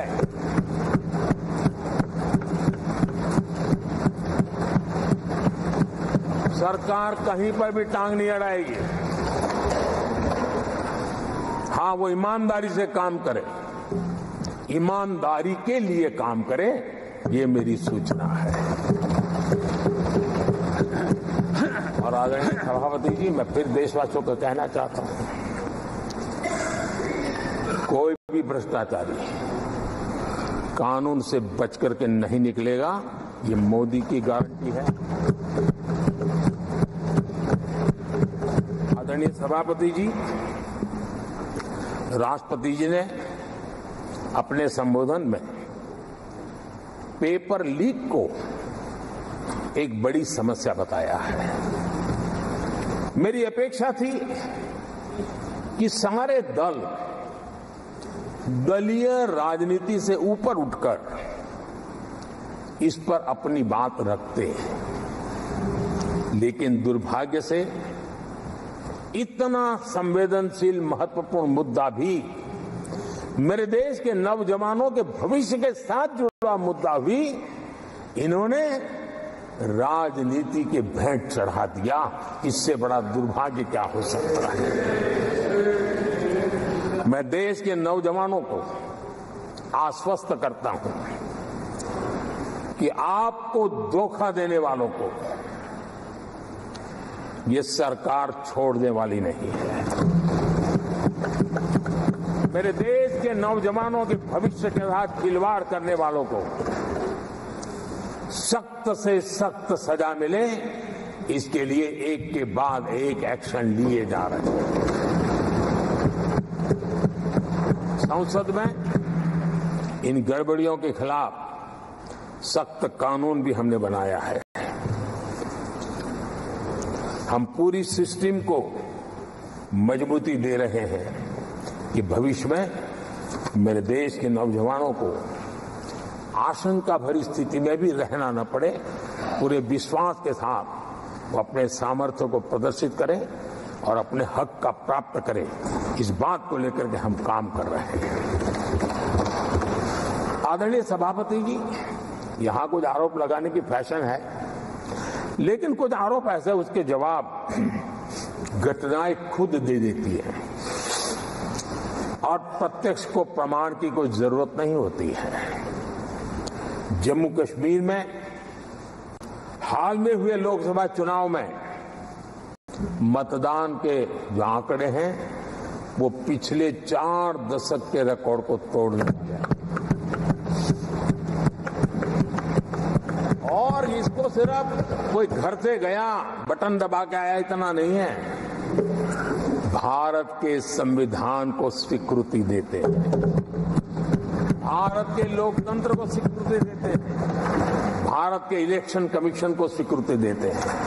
ये बहुत बड़ी सक्सेस है आदरणीय सभापति। देशवासी जिस पल की प्रतीक्षा करते थे वो आज इतनी सहज सरलता के सामने दिख रही है। आदरणीय सभापति, बीते अनेक दशकों में बंद, हड़ताल, आतंकी धमकियां, इधर उधर बम धमाके की कोशिशें एक प्रकार से लोकतंत्र पर ग्रहण बनी हुई थी। आज इस बार लोगों ने संविधान पर अटूट विश्वास रखते हुए अपने भाग्य का फैसला लिया है। मैं जम्मू कश्मीर के मतदाताओं को विशेष रूप से बधाई देता हूं। आदरणीय सभापति, जम्मू कश्मीर में आतंकवाद से हमारी लड़ाई एक प्रकार से अंतिम दौर पर है, अंतिम चरण में है। आतंक के बचे हुए नेटवर्क को भी हम सख्ती से नेस्त नाबूद करने के लिए पूरी व्यूहरचना के साथ आगे बढ़ रहे हैं। बीते 10 वर्षों में पहले की तुलना में आतंकी घटनाओं में बहुत गिरावट आई है। अब पत्थरबाजी की खबरें भी शायद ही किसी कोने में एक आध बार आ जाए तो आ जाए। अब जम्मू कश्मीर में आतंक और अलगाव खत्म हो रहा है और इस लड़ाई में जम्मू कश्मीर के नागरिक हमारी मदद कर रहे हैं, नेतृत्व कर रहे हैं। ये सबसे जरा विश्वास पैदा करने वाली बात है। आज वहां टूरिज्म नए रिकॉर्ड बना रहा है, निवेश बढ़ रहा है। आदरणीय सभापति जी, आज जो नॉर्थ ईस्ट को लेकर सवाल उठाते हैं, उन्होंने नॉर्थ ईस्ट को अपने हाल पर छोड़ के रखा था, क्योंकि उनकी जो चुनावी हिसाब किताब होता है, नॉर्थ ईस्ट से इतनी ही लोकसभा की सीटें हैं, क्या उससे राजनीति में फर्क पड़ता है? कभी कोई परवाही नहीं, उसे उनके नसीब पर छोड़ दिया था।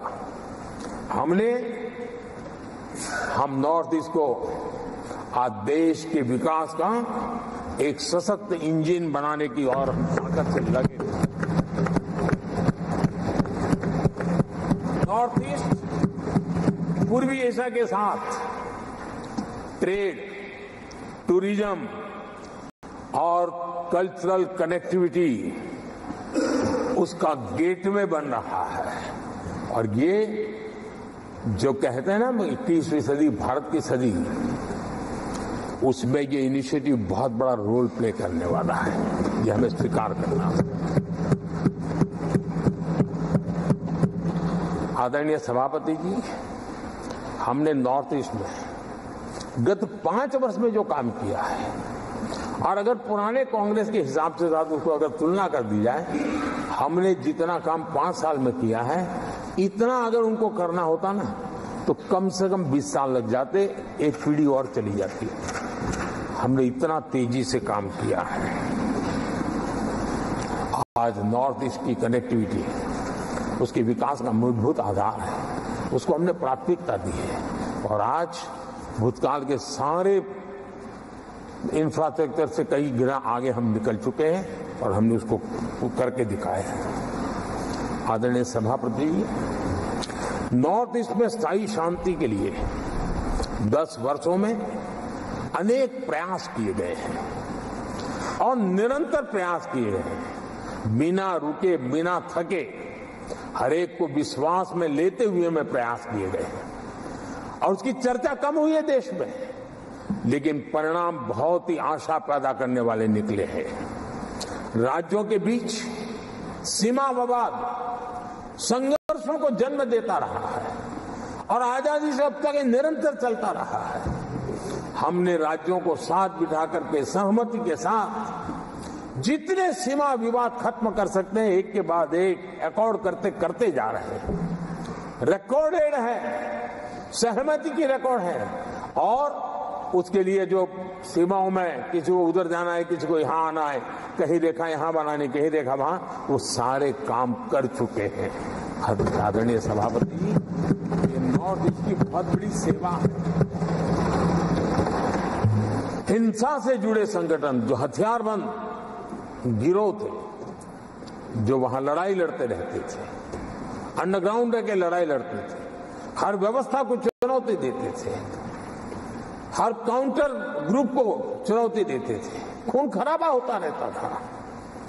आज उनको साथ लेकर के स्थायी समझौते हो रहे हैं, शस्त्र सरेंडर हो रहे हैं। जो गंभीर गुनाहों के अंदर हैं वो जेल जाने के लिए तैयार हो रहे हैं, अदालत को फेस करने के लिए तैयार हो रहे हैं।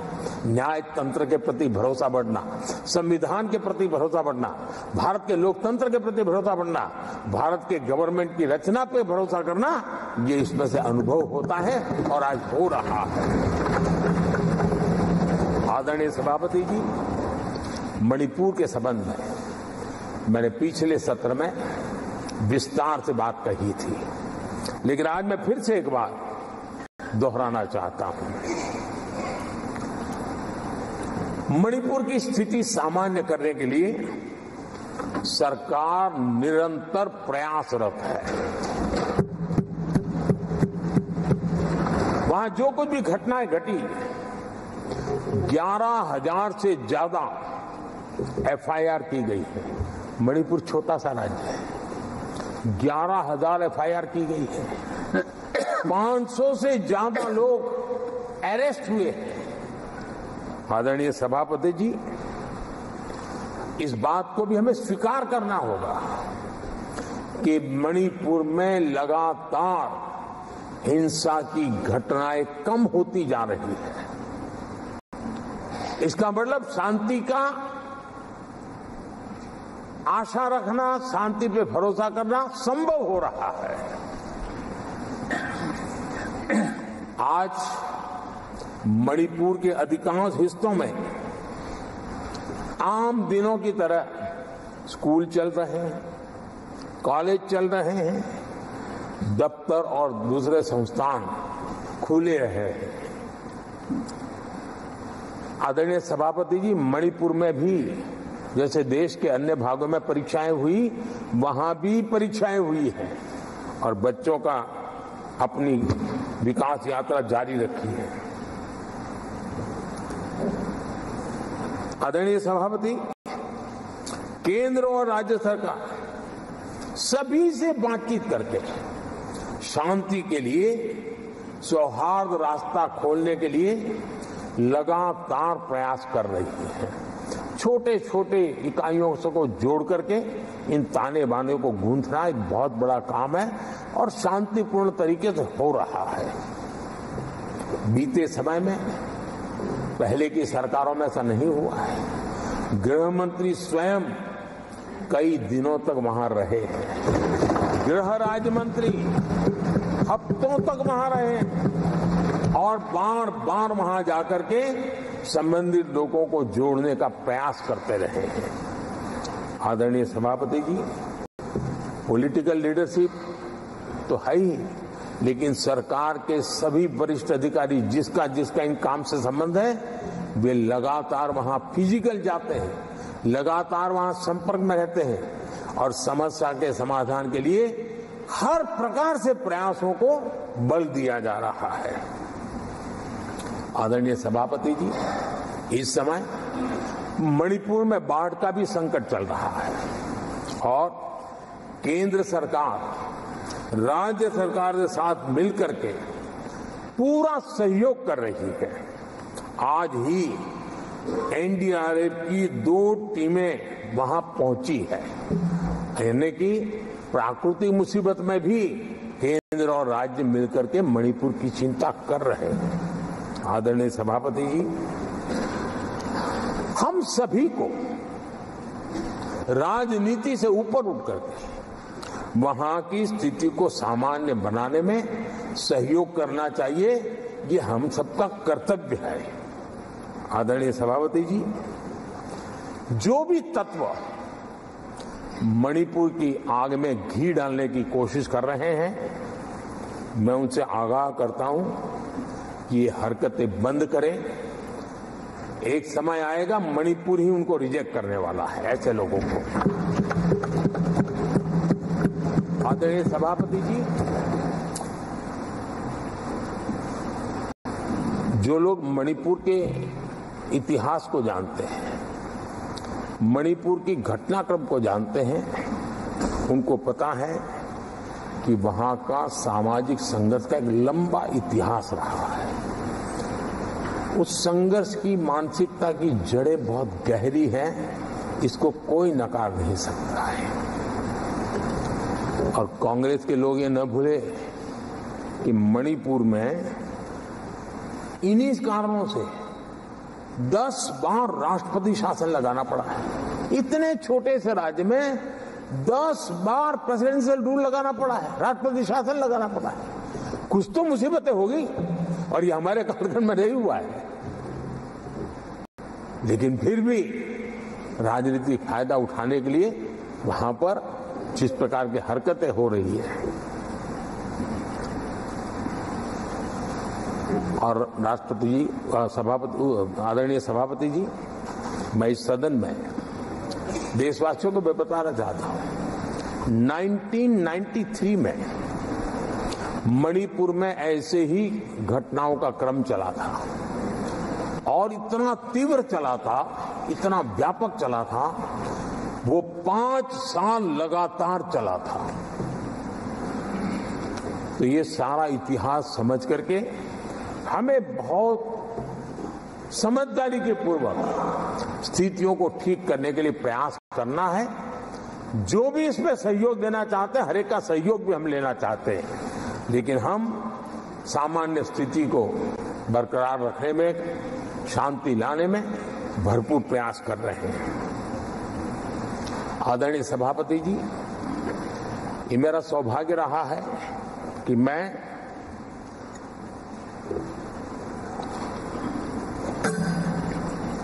प्रधानमंत्री प्रधान सेवक के रूप में यहां आया। उसके पहले लंबे अरसे तक मुझे मुख्यमंत्री के रूप में सेवा करने का अवसर मिला था और इसके कारण मैं अनुभव से सीखा हूं कि फेडरलिज्म का महात्म्य क्या होता है, और उसी में से कोऑपरेटिव फेडरलिज्म और उसी में से कॉम्पिटिटिव कोऑपरेटिव फेडरलिज्म, इन विचारों को मैं बल देता आया हूं। और इसीलिए जब G20 समिट हुई तो हम दिल्ली में कर सकते थे, हम दिल्ली में बहुत बड़ा तामझाम के साथ मोदी की वाहवाही कर सकते थे, लेकिन हमने ऐसा नहीं किया। हमने हर देश के हर राज्य के अंदर अलग अलग कोने में G20 के महत्वपूर्ण कार्यक्रम किए। उस राज्य को ज्यादा से ज्यादा वैश्विक प्रतिष्ठा मिले, इसके लिए प्रयास किया गया। उस राज्य का ब्रांडिंग हो, विश्व उस राज्य को जाने, पहचाने, उसके सामर्थ्य को जाने और उसकी विकास यात्रा के लिए खुद भी अपना नसीब आजमाए, इस दिशा में हमने काम किया है। क्योंकि हम जानते हैं कि फेडरलिज्म के और रूप होते हैं। आदरणीय सभापति जी, जब कोविड के खिलाफ हम लड़ाई लड़ते थे, जितनी बार मुख्यमंत्रियों के साथ संवाद हुआ है, शायद हिंदुस्तान की आजादी के इतिहास में इतने कम समय में इतनी बार नहीं हुआ है, हमने किया।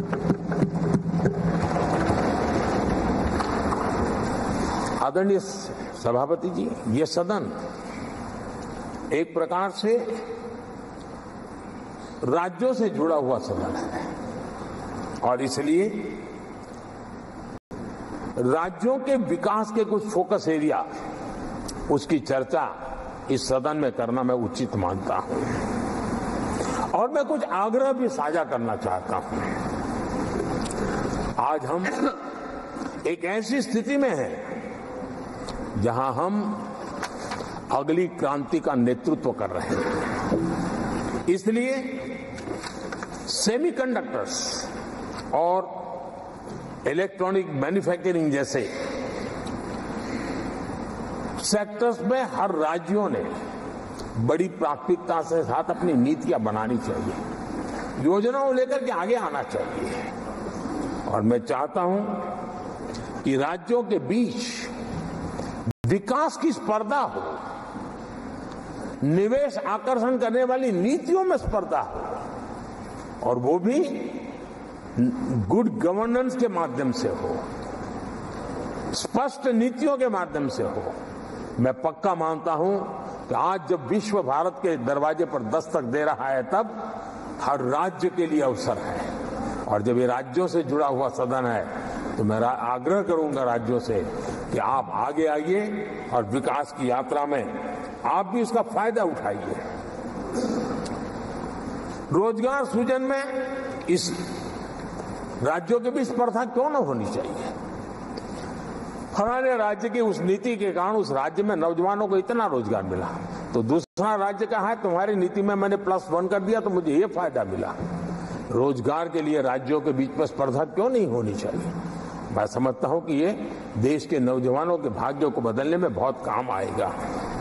आज नॉर्थ ईस्ट में, असम में सेमीकंडक्टर पर तेज गति से काम चल रहा है और इससे असम, नॉर्थ ईस्ट, वहां के नौजवानों को बहुत ही फायदा होने वाला है और साथ साथ देश को भी फायदा होने वाला है।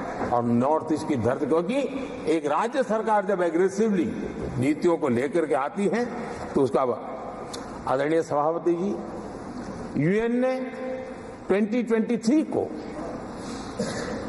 ईयर ऑफ मिलेट्स के रूप में घोषित किया था। ये भारत की अपनी खुद की ताकत है। मिलेट्स हमारे छोटे किसानों की ताकत है और जहां कम पानी है, जहां सिंचाई की सुविधाएं नहीं, वहां पर मिलेट्स जो कि एक सुपर फूड है, मैं मानता हूं कि राज्य इसके लिए आगे आए, अपने अपने राज्य के इस सुपर फूड को, मिलेट्स को लेकर के वैश्विक बाजार में जाने की योजना बनाए। उसके कारण दुनिया के हर टेबल पर हिंदुस्तान का मिलेट होगा, डाइनिंग टेबल पर, और हिंदुस्तान के किसान के घर में दुनिया से कमाने का अवसर पैदा हो जाएगा। भारत के किसान के लिए समृद्धि के नए द्वार खुल सकते हैं। मैं राज्यों से आग्रह करूंगा कि आप आइए।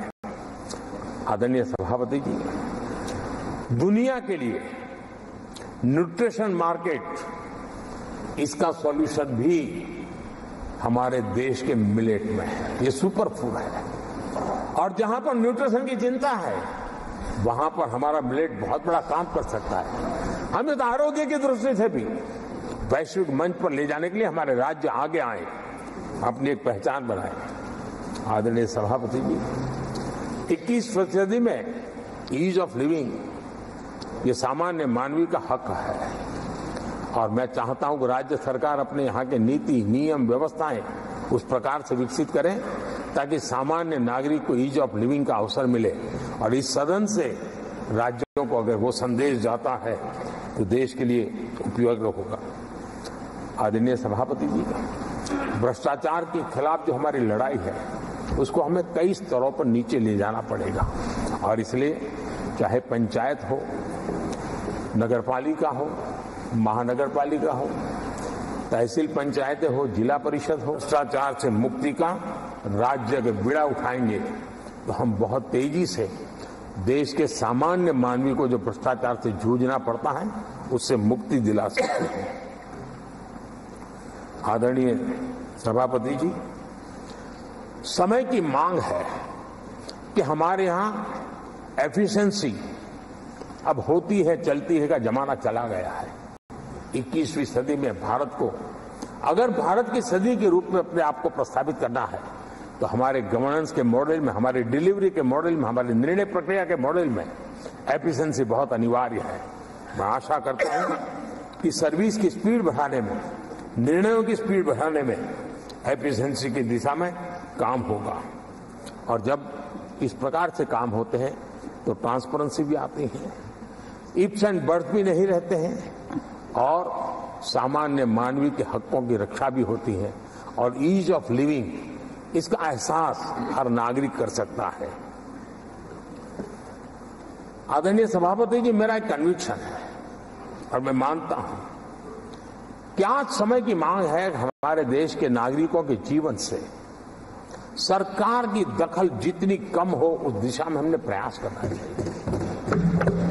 रोजमर्रा की जिंदगी में सरकार सरकार सरकार, अब हम उस दिशा में जा रहे हैं। तब हां, जिनको सरकार की जरूरत है, जिनके जीवन में सरकार की उपयोगिता आवश्यकता है, उनके जीवन में सरकार का अभाव नहीं होना चाहिए। लेकिन जो अपने बलबूते पर जीवन को आगे बढ़ाना चाहते हैं, सरकार का प्रभाव उनके रोकने का प्रयास न करें और इसलिए सरकार की दखल जितनी कम हो वैसी समाज और सरकार की व्यवस्थाओं को विकसित करने के लिए मैं राज्यों से आग्रह करता हूं कि आप आगे आइए। आदरणीय सभापति जी, क्लाइमेट चेंज के कारण प्राकृतिक आपदाओं की स्थिति बढ़ती जा रही है और वो किसी को एक कोने में करने वाला काम नहीं होता है। हमने सामूहिक रूप से मिलकर के काम करना होगा। राज्यों ने अपने सामर्थ्य बढ़ाना होगा ताकि प्राकृतिक आपदाओं को हम पूरा, पीने के पानी की व्यवस्था वो भी उतना ही महत्व देना होगा। सामान्य मानवीय को आरोग्य की सेवा वो भी उतना ही महत्व देना होगा। और मैं मानता हूं कि हमारे राज्यों में राजनीतिक इच्छा शक्ति के साथ इन मूलभूत कामों की दिशा में हमारे राज्य जरूर जुड़ेंगे। आदरणीय सभापति जी, ये दशक और ये सदी भारत की सदी है, लेकिन भूतकाल हमें कहता है कि अवसर तो पहले भी आए थे, लेकिन हम अपने ही कारणों से अपने अवसरों को खो चुके थे। अब हमें अवसर खोने की गलती नहीं करनी है। हमें अवसरों को ढूंढना है, हमें अवसरों को जकड़ना है और अवसरों के सहारे हमें अपने संकल्पों को सिद्ध करना है। उस दिशा में जाने का इससे बड़ा कोई समय नहीं हो सकता है जो समय आज भारत के पास है। 140 करोड़ देशवासियों के पास है, विश्व के सबसे युवा आबादी वाले देश के पास है। और इसको जो देश हमारे साथ आजाद हुए थे वो हमसे आगे निकल चुके हैं, बहुत तेजी से आगे निकल चुके हैं। हम नहीं पहुंच पाए। हमें इस स्थिति को बदलना है और इस संकल्प को लेकर के हमें जिन देशों ने 80 के दशक में रिफॉर्म्स किए, वे आज बहुत तेजी से एक विकसित देश के रूप में खड़े हो गए। हमें रिफॉर्म्स को बुरा मानने की जरूरत नहीं है, रिफॉर्म से कतराने की जरूरत नहीं है। और रिफॉर्म करते हैं तो खुद की सत्ता चली जाएगी, ऐसे भयभीत रहने की जरूरत नहीं है। सत्ता को हथियार रखने की कोई आवश्यकता नहीं है। जितनी भागीदारी बढ़ेगी, जितने निर्णय की शक्ति सामान्य मानवीय के हाथ जाएगी, मैं समझता हूं हम भी, भले हम शायद लेट हुए हो, लेकिन हम उस आकांक्षाओं को पूर्ण करने में उस गति को प्राप्त कर सकते हैं और हम अपने संकल्पों की सिद्धि कर सकते हैं। आदरणीय सभापति जी, विकसित भारत का मिशन ये किसी व्यक्ति का मिशन नहीं है, 140 करोड़ देशवासियों का, किसी एक सरकार का मिशन नहीं है, देश की सभी सरकारी इकाइयों का मिशन है। और हम एक सूत्र में, एक संकल्प के साथ मिलकर के चलेंगे तो हम इन सपनों को साकार कर पाएंगे, ऐसा हमारा पक्का विश्वास है। आदरणीय सभापति जी, मैं विश्व मंच पर जाता हूं, विश्व के अनेक लोगों से मिलता रहता हूं और मैं आज अनुभव कर रहा हूं कि पूरा विश्व निवेश के लिए तैयार है और भारत उनकी पहली पसंद है। हमारे राज्यों में ही निवेश आने वाला, उसका पहला द्वार तो राज्य ही होता है। अगर राज्य जितना ज्यादा इस अवसर को जुटाएंगे, मैं इसको मानता हूं उस राज्य का भी विकास होगा। आदरणीय सभापति जी, जिन जिन बातों को हमारे माननीय सदस्यों ने उठाया था, उन सबको संकलित रूप में जानकारी देने का मैंने प्रयास किया है। और आदरणीय राष्ट्रपति महोदय ने जो अभिभाषण दिया, जो हमारे लिए दिशा निर्देश दिए हैं और देश के सामान्य मानवी के अंदर जो उन्होंने विश्वास पैदा किया है, इसके लिए मेरी तरफ से भी और इस सदन की तरफ से भी मैं राष्ट्रपति जी का हृदय से बहुत बहुत आभार व्यक्त करते हुए मेरी वाणी को विराम देता हूं। बहुत बहुत धन्यवाद।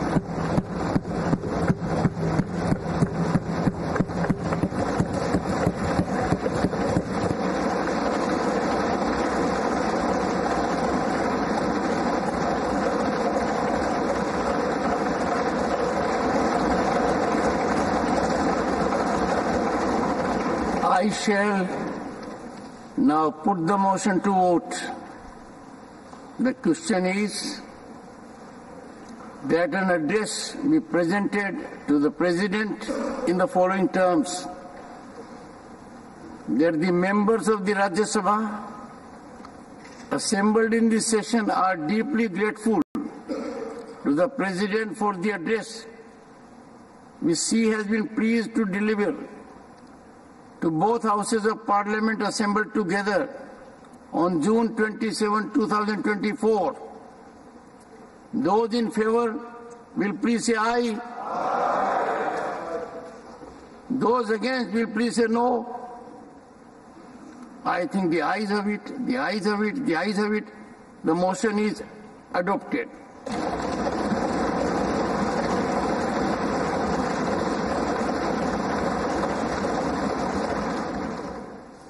Honorable members, we have come to the conclusion of 264th session of Rajya Sabha. The session began with the President's address to both houses of Parliament, an important tradition that set the tone and outline. All right, that was the address of the Prime Minister on the motion of thanks to the President's address. As far as his address today is concerned, also amid the uproar and the protest that happened on part of the opposition, thereafter they staged a walkout.